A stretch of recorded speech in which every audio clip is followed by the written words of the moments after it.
So if we're surrounded by water, why haven't we considered becoming a net exporter of it?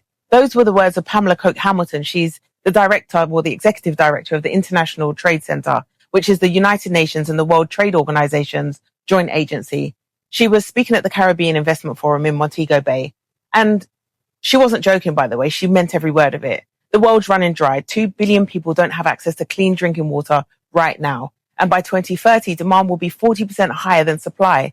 In trade terms, that's liquid gold. The global desalination market was worth around $20 billion last year and will probably double within a decade. For economies leaning on tourism and remittances, that kind of money is really, really tempting. Billions in export revenue could fund schools, roads, healthcare, maybe even free up budgets to tackle debt. But if I know anything about my Caribbean people, is that we're fiercely proud of natural resources, the seas, the beaches, and marine life, and large-scale desalination isn't impact-free. What it does is it pulls seawater, processes it, and then pumps brine back into the ocean, which can disrupt ecosystems and threaten the same sea life that the islands depend on for fishing and tourism. And that's the tension, right? The second water becomes a commodity. The same forces that stripped other regions of their oil, gold, and rare materials will line up.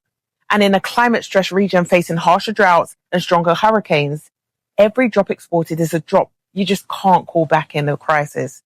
Build the export pipelines before locking in domestic protections, and you could end up paying foreign companies for your own water.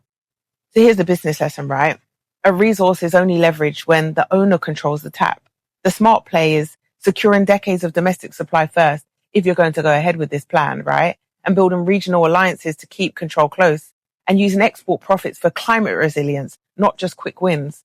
Water today is what comes out of the tap, but tomorrow it's currency, and without strategy, it's a battleground that you just can't afford to lose. Let's talk in the comment section. Don't forget to repost this. Make sure that everybody knows about it.